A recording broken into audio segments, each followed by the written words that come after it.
What's up, YouTube? Welcome to Magic Dad's podcast. My name is Rugley, joined here today by Jake Scott. It's just the two of us. What's up, Jake? Hello. How's it Hello going? to Blake. Hello to YouTube. Uh, it's going pretty good. I'm excited to talk about a very cool deck. Yeah, me too. Are you enjoying the balmy weather we're having? 2 weeks ago it was like -10, and today I think it was almost 70 degrees. Yeah, it's weird. It's I'm I'm weird. not gonna I'm not gonna say I don't enjoy it, but also it has me real worried. This ain't natural. Yeah. I mean, winters can be pretty hit or miss around here, but in general, they're pretty brutal. But it goes back and forth. Yeah, So yeah, yeah, weather but is feeling a bit schizophrenic recently. I am happy to be able to go outside and not worry about like giving the dog frostbite or something. Yeah, yeah. I don't love. I mean, I like the winter. I like snow. I don't love driving in it though. Hmm. Yeah, So the yeah, roads are all nice and clear, and it's like you're driving on pavement and not 3 inches of ice. So yeah. That part's pretty nice. I'm not gonna I'm not gonna say no to clear roads. yeah. So we are here today to talk about Paradox Academy. Jake, you piloted Paradox Academy to the finals of the Maple Cup Top 8 recently. I did. Uh, So really, really impressive run with the deck, honestly. Thank you. And could you describe for me in your own words, what is Paradox Academy? I would describe Paradox Academy as a, um, I had a word for this. Uh, it's it's like it's a combo deck, but rather than being an A plus B combo deck, you want to kind of amass like a pile of cards that don't do anything and then win you the game. Yeah, It's like a critical mass it's deck. critical mass. Yeah, that's how I would describe it.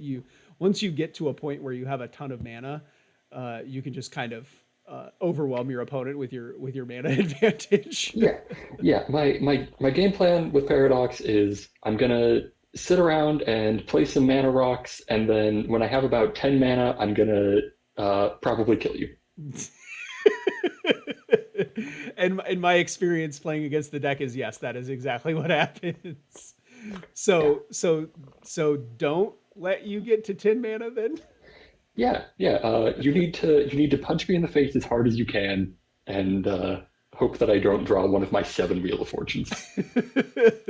We've got the deck list up on screen now. First, I would like to point out that this is the most expensive deck that we have done so far. The price point that Moxfield is giving us is close to 40K. Yeah. You may be surprised to learn I do not own all of the cards in this deck.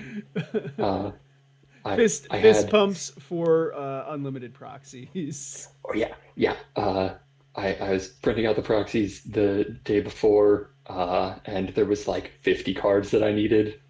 So yeah, it's real cool that I didn't have to find someone who'd let me borrow a candelabra or Oh, that's an expensive one, isn't it? It's a cool. It's a yeah, cool $1,000. yeah, yeah. Okay, so normally we start over on the left with the creatures, but with this one, I think we're gonna start actually in the artifacts. So Okay. since you'd said that the most important part of this is being able to make a bunch of mana, right? Hmm. That's step one is Yeah. make a bunch of mana. Yes. Uh, So go ahead. so step one is make a bunch of mana, and then step two is find a place to put it. Um, the deck is uh, it's it's interesting in that it has the name Paradox Academy, but uh, those aren't. This isn't like a Seeker Walk deck where your game plan is I'm going to find a Seeker, I'm going to cast a Walk. Yeah. Uh, if I have the option to get a Paradox engine in play, that that does a lot. It Yeah. makes my job a lot easier. And same thing for the Tolarian Academy, where Yeah. that just pushes the mana way over the edge. But there's plenty of places to put 10 mana at a time. Yeah, You can definitely. you can well, I'm looking at my deck list and I'm just mousing over all of these cards and going, "Yep, that's just more mana. That's just more mana." Yeah, Um, yeah. So like like every there's time I look at one of these deck lists and like okay, so for a long time I didn't really respect this deck and that was before I actually saw it in action. So when you look at this deck on paper, it literally just looks like garbage. Um because like seriously like 70-ish% of the deck is just mana. Mhm, mhm. But when you combine that with things that untap those manas, and then things like Golos and Urza and all these wheels and stuff, you start to see like the threads connecting. Is where like when you're making all this mana, you can literally just cast every non-land card in your deck. Yes, yes. The primary game plan, the way most games go, if things are going according to my plan, is I'm going to, cast like 3 mana rocks, and then I'm going to cast a Wheel of Fortune effect. I'm going to draw 7 cards, and then I'm going to cast every card in that hand and finish off with another wheel and just Keep going. keep going. Yeah. Um, and yeah, there's just you've got to have a lot of mana because when you're casting wheels, you got to have something to do with that because Right. there is nothing worse when you're playing this deck than you cast a Wheel of Fortune, your opponent draws 7 cards, and then you don't do anything. If Yeah. they have you under Yeah. any amount of You just pressure, loaded your opponent up. yes, yes. One of the things that I enjoy about this deck is that you just gotta go for it, Yeah. and the game's gonna end one way or another, because either your opponent kills you or I actually get to combo off. Okay, so Um, let's look. See, okay, let's start with the mana, the artifact section. You've got let's yeah. see, how many mana rocks exactly? You get Ooh, 1, 2, 3, 4, 5, 15, 20, 21, 22, 23. So many mana rocks. And then the chromatic orrery makes 24 mana rocks. Does that sound about right to you? that sounds about right. The definition of mana rock is a little. There's Yeah, some stuff in here it's that a little functions gray. as a mana rock, but like there's as we mentioned before, a Candelabra of Taunos, Yeah. which depending on what you have in play, that's kind of a mana rock. There's you got your Lion's Eye Diamond, which is kind of a mana rock Yeah. depending on what you're doing. Yeah. There's the Paradox Engine, which Is is a like mana rock. the best mana rock. Yeah, yeah. You've got like the Um, Voltaic key and the Manifold key as well, which frequently mhm, function as a mana rock as well. mhm.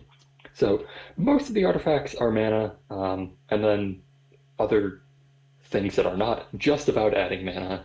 There's a Wishclaw Talisman, there's a One Ring, there's a Sensei's Divining Top, uh, there is Memory the Rings of jar. Brightheart, a Memory Jar, a Portal to Phyrexia, and a Retrofitter Foundry.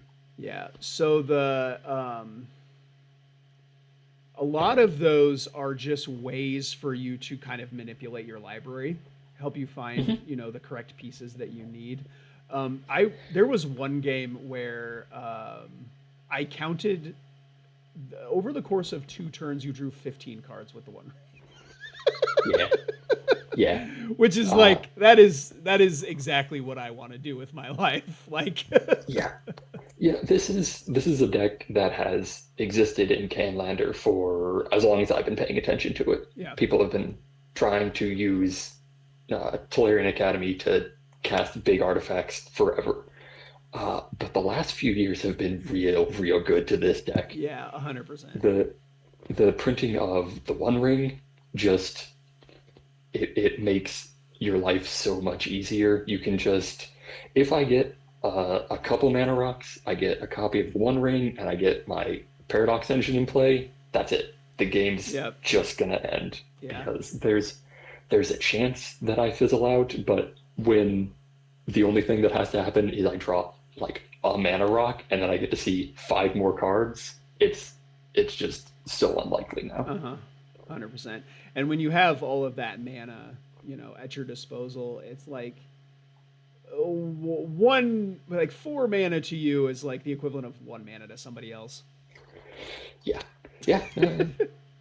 I'm The Rings of Bright Earth is interesting. It combos with like Basalt Monolith to make infinite mana, right?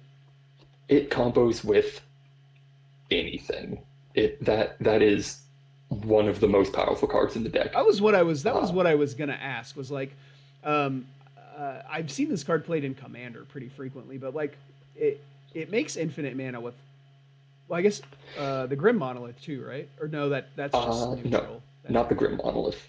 Um, What are like some of the more interesting things you can do with the Rings of Bright Earth?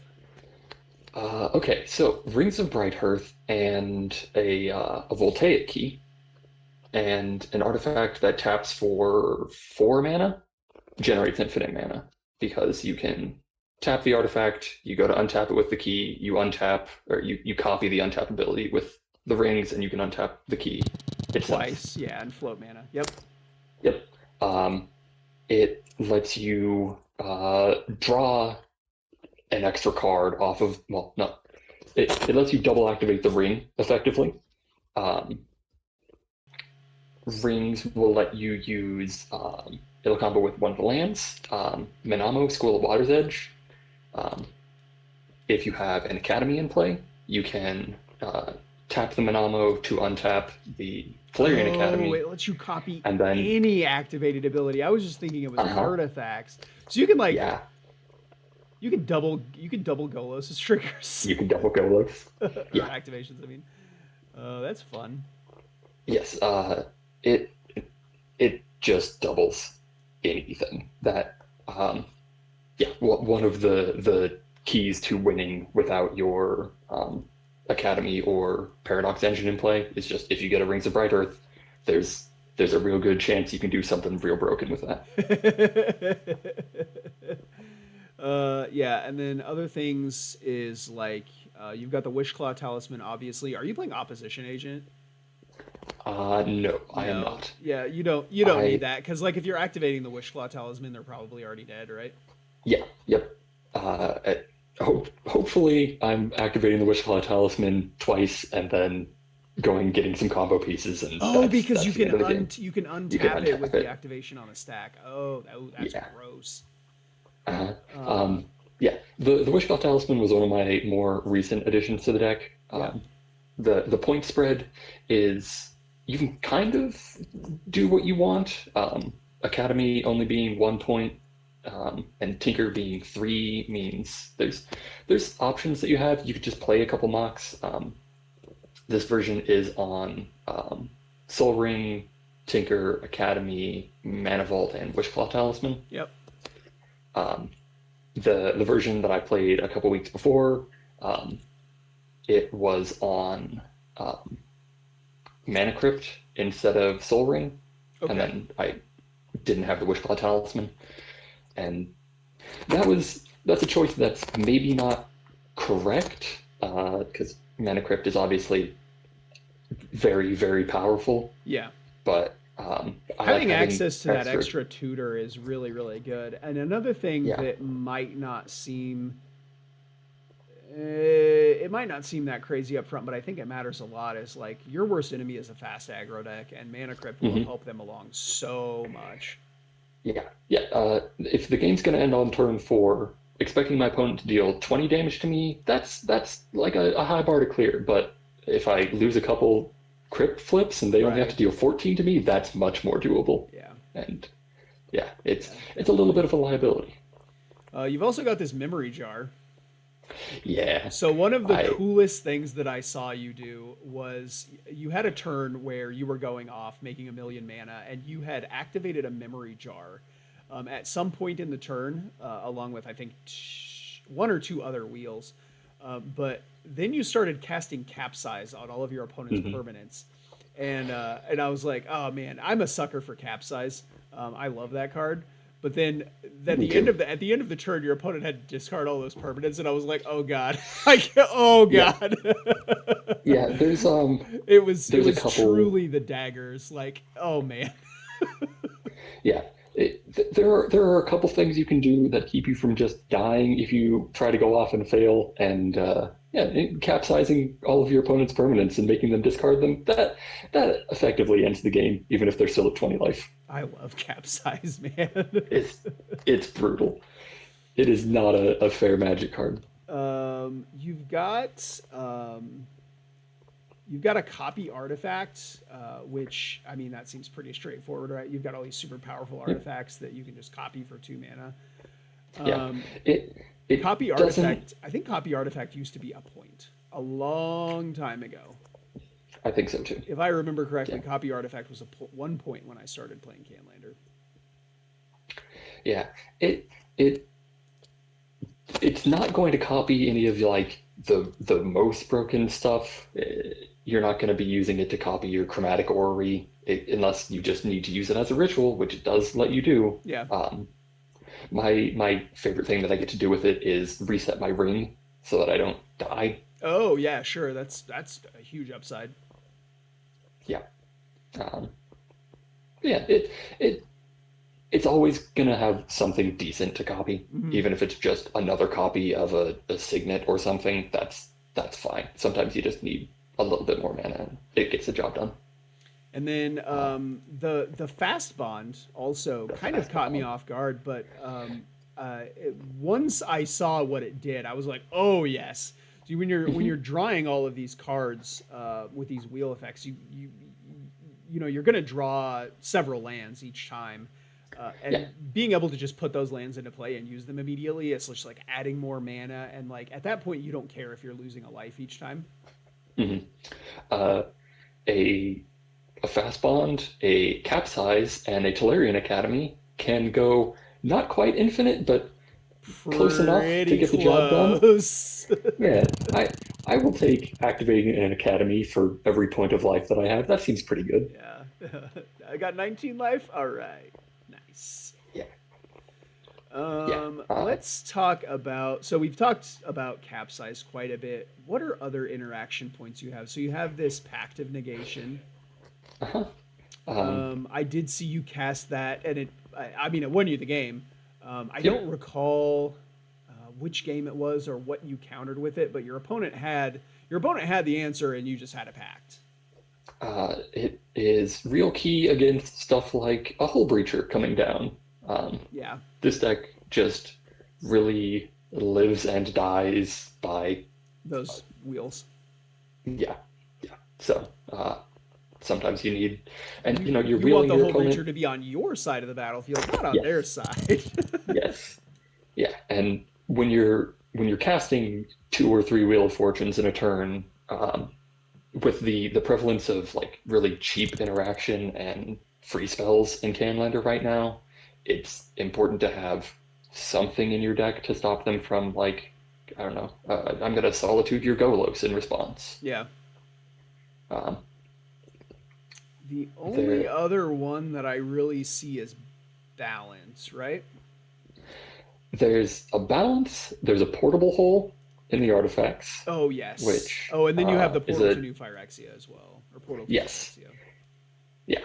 Um, And then, depending on what's going on, sometimes you need to cash in a walking ballista to just get a thing off the board. Oh sure. Um, or you can try and cast an Orcish Bowmasters to kill your opponent's Hull Breacher in play, and then uh, Luke has the swords to kill it. And So, I saw. I don't think you're playing. You're not playing Cephalid Coliseum, are you? No. no, So I was watching a game of Legacy. It was this morning, and I. So they killed their opponent with. They had an Orcish Bowmasters and a Life from Loam with a Cephalid Coliseum in the graveyard. They just got Cephalid Coliseum back from the graveyard and activated it because it says target player draws 3 cards. So oh, it was pretty fun. gross. No, I don't know. It was a pretty hard line to find. Yeah, no, I mean, props to them for getting there, but that's wild. Yeah, it was Um, wild. Yeah, so Bowmasters, I guess, is another point of interaction. I don't know if there's any one toughness creatures that are a real problem for you. Are there? I mean, um, other than just an attacker. Yeah, one toughness, not so much, but the fun thing about a Bowmasters is I'm going to make my opponent draw extra cards. Yeah. If Yeah, you you could just flash in a Bowmasters, machine gun down their whole board.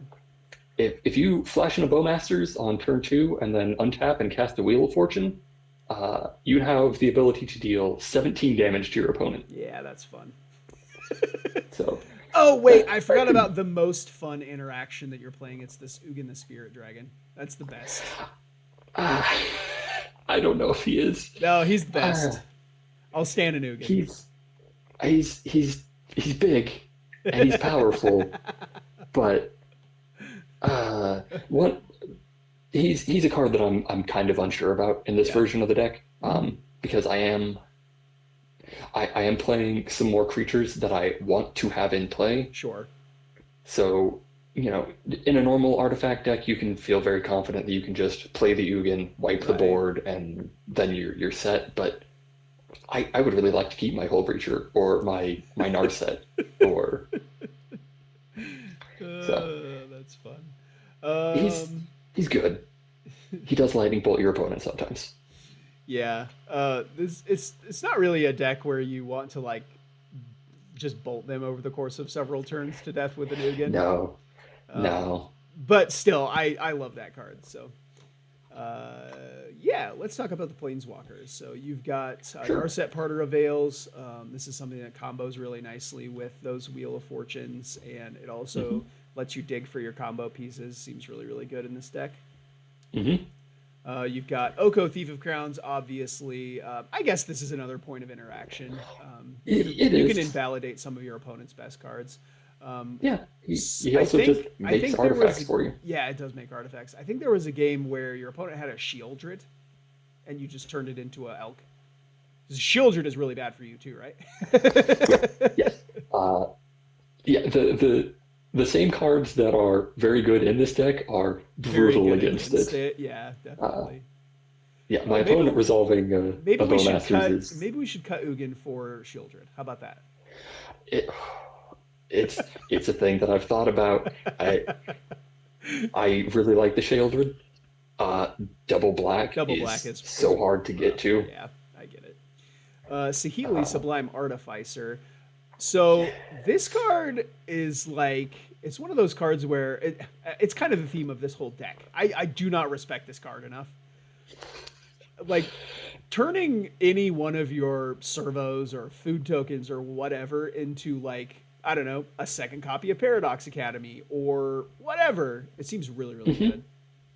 Yeah. No. Sahili uh, just does everything you want it to, like Yeah. everything you want a card to do in this deck. Uh huh. Uh, it's going to make you blockers so that you don't die immediately. Yep. It is making artifacts, so every time you cast an artifact spell, that's adding two to your academy count. Uh, We. and it can just get you a second activation of like a chromatic orrery or a candelabra if you need it. It just it it's a good glue card. Yeah, yes, it's glue. Yeah, 100%. Literally does everything that you want it to do. Yeah, yeah, Tezzeret the Seeker, big fan of the Tezzerator. yeah. Again, this is a glue card, right? It untaps things. Hmm. It tutors for artifacts. It seems very very good in this deck. Yeah. You'll see Tezzeret in a lot of like Time Vault decks Yep, because it he can combos with both Time Vault. fetch it and untap the vault himself. And most of the time when he comes down, he's just gonna go tutor something broken. But especially with the one ring being printed, Yeah. him just coming down and yeah, no, just untap that, draw a bunch more cards, keep Yep. going. Yep. Yeah. It seems very very good. And then He's the Ugin, obviously, powerful. we already talked about that one. So let's move into some of these wheels. Yes. You've got the actual Wheel of Fortune, Hmm. in addition to Windfall. Hmm. Which honorary wheel, especially if it's the Um, second wheel I'm casting in a turn, it just does the same thing. Echo of Aeons, Yes, two wheels for the price of one. Time Spiral. this is the best one, right? Because it untaps Yeah, your Academy and your Monamo. yep, yeah. Resolving a time spiral, like it's just so hard to lose after that Yeah, because it's just yeah. definitely. I'll just reset my full turn basically. Yeah. Time Twister, Hmm. and Which then is pretty relevant. There's a lot of decks that want to have a graveyard in they play, do, whereas I yes, don't yeah, care. So yeah, let's just shuffle that back in. yeah. Incidental Graveyard Hate for your trouble seems p good. Echo of Hmm. Eons does that same thing too, right? Yes, it does. Time Spiral actually shuffles as well. It does. And then So one more super interesting one, Sail into the West, um, yeah. which which also kind of functions as a regrowth effect, right? Yeah, Will of the Council. So you Um, vote, and then it's either a regrowth or a wheel. yeah, the thing with Sail into the West, it's the same issue that happens on all Will of the Council cards is there is like a mode that theoretically you could get with that regrowth effect, but Oh, you can't since actually in a if it's two-player game, can you? since if it's a tie, it defaults to the wheel mode. Yep. If it's good for you to get the regrowth, your opponent's just never gonna let you have that. So it is just in there as an instant speed wheel of fortune, Man, which I don't know if I want you to draw 7 cards. I think I'm just gonna always vote for return. just just to play the mind games. well, yeah, you know, and you are well within your right to do that. Uh, uh, it's Sail into the West actually it has a lot of interesting nuances to it. The fact that the wheel part is optional is actually like oh, it's kind of a downside yeah, because it is. like you know sometimes your opponent's going to have they like the 5 cards in their hand and they'll decide not to wheel, or sometimes you know you've got your Hull Breacher in play and your opponent doesn't want Just you to doesn't make want 7 you. extra Right. treasures. Yeah. It's it makes your hate pieces that work with all the other wheels less impactful. Yeah. um, but getting to wheel on your opponent's end step, if you're not confident that you're going to be able to Yeah. go up, that more than makes up for it. Yeah. And then um, you've got a bunch of ways to find the silver bullet lands. You're probably mhm. finding Telerian Academy most of the time, but Most of the time. you've also got like a Manamo you can find. You've got an Otawara, which is an interaction point you can go find. Yeah, there's a few cards, a few lands that are also combo pieces in their own right. But honestly, yeah, you're gonna find your academy if you have artifacts in play, Yep. and if you don't, you're gonna go find Basic Island, Fair which enough. is a play that I have made a number of times. Bunch of cards to go find those. Crop rotation, of course. And you've got the Golos, who Mhm. finds a land. You've got a Sylvan Scrying and the Wargate, that finds a land. It sure does. Yeah, Wargate, super powerful in this deck when you're making all these billions of mana. You can literally just go It's get any card in your deck, right? it's so flexible. It's 3 mana put Academy into play, or it's 8 mana find your Paradox Engine, or yeah, 11 mana, go get Ugin. Oh, yeah. it does have that mode as well. Uh, Reap and Sow, that finds a land. it sure does. It's the worst of the crop rotation style effects. I guess the Sylvan Scrying style effects, Yep. but you just need a density of them, and Yep. it does have additional text on it, so sometimes you'll play it. Yeah. You can kill your opponent's pesky Caracas. Yeah, uh, yeah. If I would like this Golos to stay in play, yes, I will pay 2 extra mana, and I will also blow up your Caracas. Speaking of tutors, you've got a number of them. Fabricate, obviously, that Mhm. can go and find any of those artifacts. You've got a Search for Glory, which is actually a card that I have been messing around with in a brew that I'm working on right now. Go over to patreon.com/MTG Dads Podcast if you're interested in learning about Five Color Super Friends. Search your It library would be. for a snow permanent, a legendary card, or a saga card. Reveal it and put it into your hand. So, um, what is this primarily getting? Because you've got It's just like another. Urza Saga. It is Oh, just another tutor for Academy. Talarian Academy is a Um, legendary card. All right. and there are a couple other legendary artifacts mostly, but it also finds your creatures. Chromatic Orrery is legendary. Sure. I feel like obviously Paradox Engine is a legendary artifact. So yeah, it mostly is there for the Academy, but it also, like Wargate, has some extra utility. Additional utility. You don't have anything snow, do you? I'm looking through it. I don't see No, anything. Not playing no, not playing an Arkham's Astrolabe. no. I could put in the Astrolabe and switch that island to a A snow covered snow-covered island. island, but then like you always have to have a fetch lane to find it. I can see why that's awkward. It's a little awkward. Yeah, I can see why that's awkward. My favorite tutor that you're playing is Bring to Light. Bring to Light's pretty good. Uh, it's pretty good. It's a little awkward. Um, this is a deck that you have all five colors of mana, but you don't always have good control over what colors you have available to you Yeah, because you're playing a bunch of signets and talismans that right. Only usually tap will for tap. two Well, colors. yeah, and the one of those colors is almost guaranteed to be blue.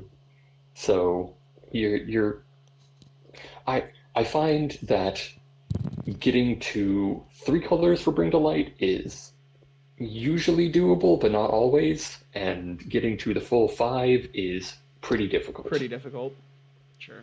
Um, but three colors is more or less what you need because that thing's always getting Tinker. So it's sure, yeah. I saw you get a wheel of some sort with it once.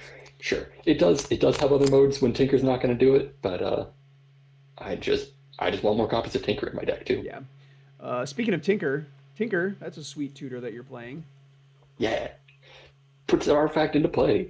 Um, Uh, I will I will gladly on turn two, if I've got a little bit of acceleration, I'll just tinker my artifact into a chromatic orrery and dump the rest of my hand. is And that then your value? Is that your value, Tinker? Like if you're not way yeah, ahead, you're um, the portal it to New well Phyrexia seems really good if you're behind. yeah, the portal's good if your opponent's actually pressuring you and the portal's going to do something to relieve that pressure. I had a game against Luke in the Maple Cup finals where I cast a Tinker and he had three creatures in play, but I had previously wheeled that turn and kind of fizzled out, and so it was just okay. I need to find something to do with this Tinker that's going to keep me from you know, I, like dying. Mm-hmm. Uh, and I looked at the portal, and it would have killed all of the creatures on Luke's side of the board, which at first blush seems real good, but in his deck, especially with a full grip of like other creatures to replace them with, sometimes just killing three creatures isn't going to get the job done. Sure. And in that game, he did end up he had the whole breacher that he had been wheeled into and had Oh a man, tutor in that's his so hand, and brutal. that was just the end of the game. Yeah, So nothing you can do it about that though. yeah, but yeah, Chromatic Orrery is uh, one of my favorite things to tinker into. You can get the One Ring. You don't get the protection from You don't get the everything since you pro, didn't yeah. cast it. Right. So that's just if I'm looking to draw some cards and I'm not under a ton of pressure. Um, I love casting a tinker, putting a memory jar into play. Just yeah, we'll just Whee! wheel again, keep going. Excellent. And then, yeah, just seven creatures in this deck. I think we've Yep. mentioned most of them already, with the exception of this Kappa Cannoneer. So, Yeah. in a deck where you're kind of just looking to combo off on a certain on one turn, and wait for Mhm. your opponent to concede to you, more or less, what is a Kappa Cannoneer doing? It is. It's in here as a backup plan mostly. Sure. It's a real good blocker. It is a Uh, real good blocker. Yeah. you can improvise it out early, It's and very that hard to Ward kill. 4 just Yeah. makes it, yeah, it's just so hard to get through early in the game. Yeah. And it it's a also a good tinker target if you're just okay, I've got a wheel in hand, but I don't have the mana to cast it this turn. I'll go get my Kappa Cannoneer Sure. and I'll set myself up, and then next turn I'm gonna do a bunch more nonsense and actually kill my opponent.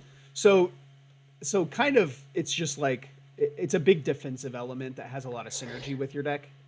Yeah, yeah. Sure. It just the cost of inclusion on it is Pretty pretty low. low, Yeah. honestly, because yeah, it's 6 mana, which is nothing. That's fine. I can Right. spend 6 mana. It's a drop in the bucket. Yeah, It's also got sweet art, which is fun.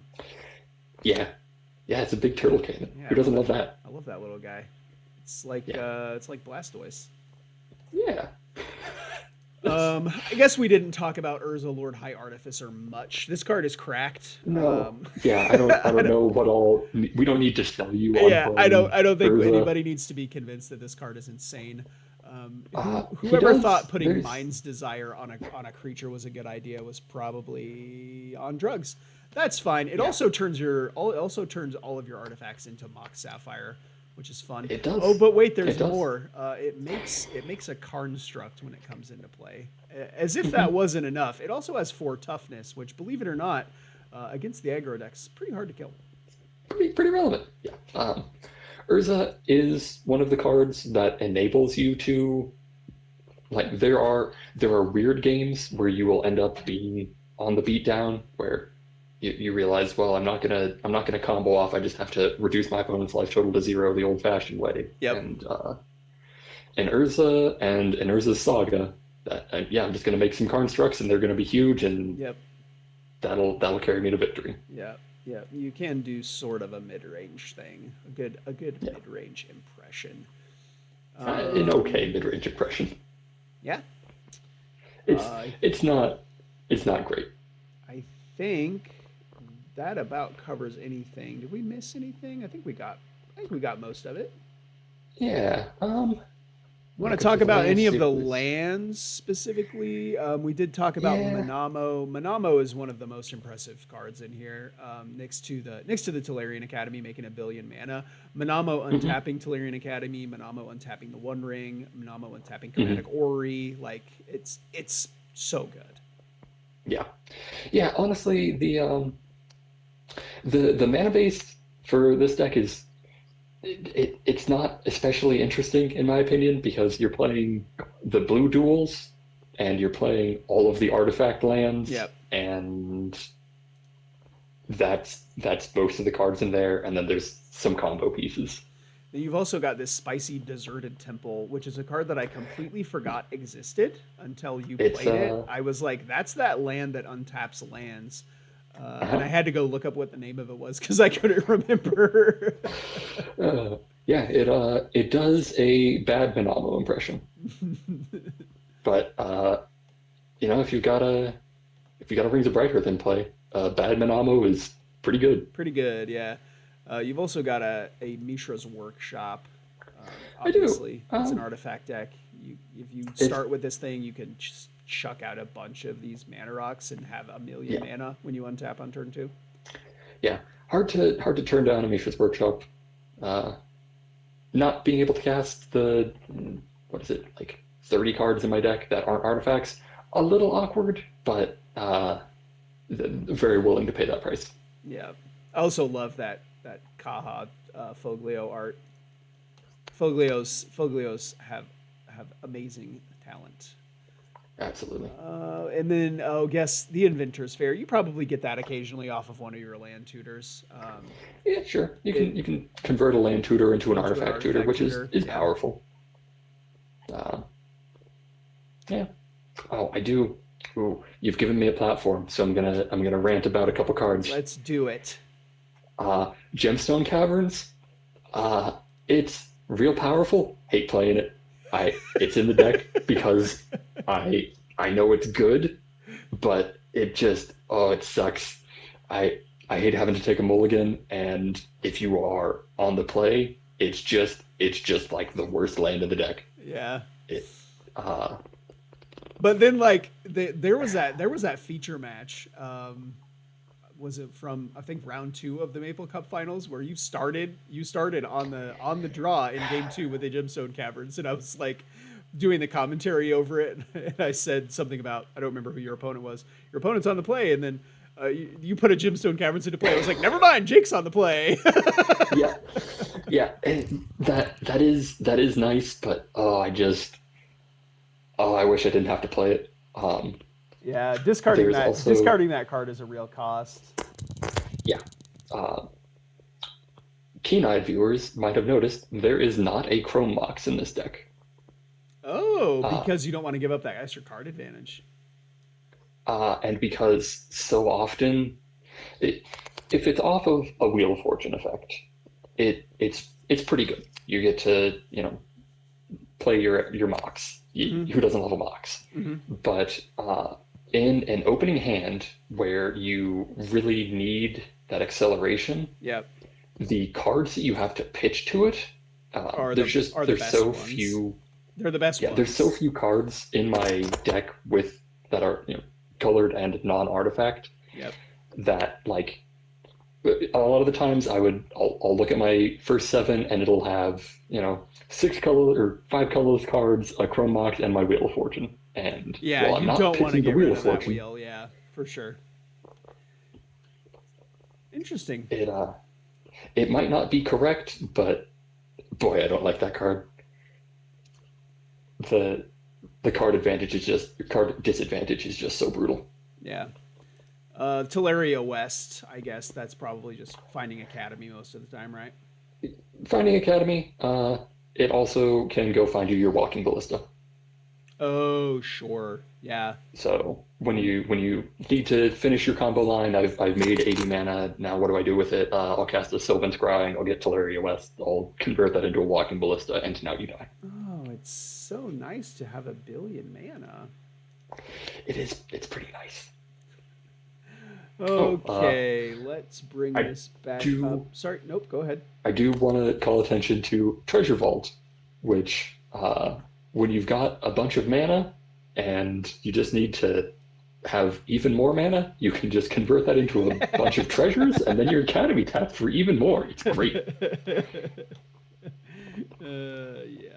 All right, let's bring this back up top so you can see our lovely faces. Hey, we're back. So, the Murders of Karlov Manor has been released. Is there anything from that that's got you having thoughts, or? Um, there's a few cards that I'm kind of interested in, but it's going to depend on the version of the deck that I settle on. Sure. This version that we've been looking at has 7 creatures, which is pretty high for an academy deck. And they're all high impact creatures, but obviously that also turns on your opponent's removal, It which does, yeah. is one of the One strengths of of the the deck. best parts of the deck, yeah. Yeah. Um, there is a card, oh, I can't remember the name of it off the top of my head, but whenever you cast an artifact spell, you investigate. Okay. So uh, We can see it's why that's good. yeah, it's like a 3 mana 2/3, so it it can block theoretically, and then it does this Healy impression of just doubling the value you get off of your artifacts. And then I Sure. believe also activated abilities of artifacts cost 1 less, which That that seems real good. that can do some stuff. Yeah, that seems real good. Anything else? Um, there's I don't think this is good, but the But is it fun? the case of the Filched Falcon I don't know what that one that does.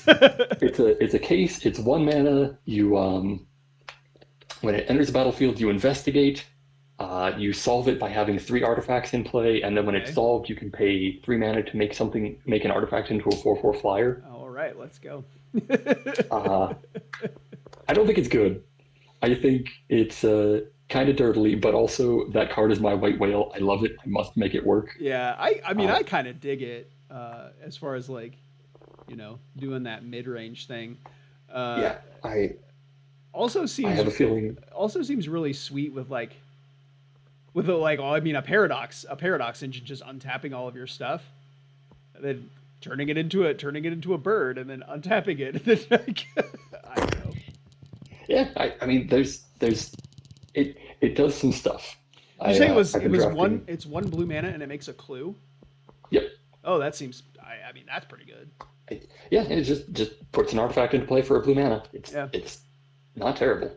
Uh, yeah, no, I've been drafting the set a lot since it's come to Arena, Uh huh. uh, and I I keep getting past that late, and I'm like, oh, I want to put it in my deck. Like I've got two other cards that investigate. I could make it work. I can I can do something with this. But uh, those are the two that I've had my eye on. There's a red creature that when you sacrifice an artifact, you make a red mana and put a counter on it, Okay. which could do something. It does if you're going off with a bunch of treasures, you can sack those for twice as much mana, which that Maybe you should put a fling in your deck. It pairs nicely with that Kappa Cannoneer as well. ooh, don't tempt me. Uh, yeah, I'm gonna go make my deck worse. Big save, dog. Uh, all right, I think that about does it for this episode of Match Stats Podcast. Jake, anything else that you want to say before we sign off here? I just want to give a shout out to you guys who do the podcast and to the community as a whole. It's a great bunch of people to play Magic with. Yeah, it definitely Thank you is. for what you do. Uh, Thank you. It was really good having you on the podcast today. I appreciate you taking the time to talk to us about Oh yeah. Paradox Academy.